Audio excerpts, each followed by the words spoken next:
Hey YouTube, this is a video of the Jamster Ringtone characters. These came out in 2005, and as you may know, you know the Crazy Frog, or the Annoying Thing as people know him. Yeah, I got all of the 4 characters from the original series, which is of course Nessie the Dragon here. So on the back, they would come in these boxes, and they'd be like the party bee, which I've got there. The Annoying Thing is Crazy Frog, which is there, it's the first one I ever got. And Sweety Chick, which is of course this one here. Then, of course, in 2005, they brought out the DJ one, which has got like a movable headphone for some bizarre reason, which also sings. And of course, if you haven't seen it before on my YouTube channel, the Singing and Dancing Crazy Frog, which is in this box here. Singing and Dancing Crazy Frog, the Annoying Thing, yeah. So I'm going to show you, this video is going to be about these, and I'm going to show you in action, or like the sound they make. Sweety Chicks will be altered slightly because for some reason I got this and it hasn't got the box in its bottom, so I'm going to give you a MIDI file in part of this one with the song it was sung, because I remember what they sung when I had them originally. So that's what this video is about. Alright? Cool. We'll begin with Crazy Frog over here. Bye.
So yeah, that was a video of the Jamster Ringtone characters. I haven't sent you Crazy Frog's back kit either, so you him as well.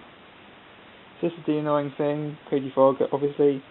His size, what stuff, and then on the back of his, he has Nessie the Dragon in the middle instead of himself, and it also has the actual whole of the what he actually says.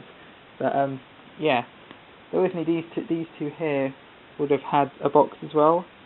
There would have been a box similar to these ones with their own like style. But yeah, I hope you enjoyed this video, YouTube. Thanks for watching. please leave a like if you can, or if you want to subscribe if you haven't seen my videos before, feel free. Thanks for watching YouTube. Bye. Bye. Bye.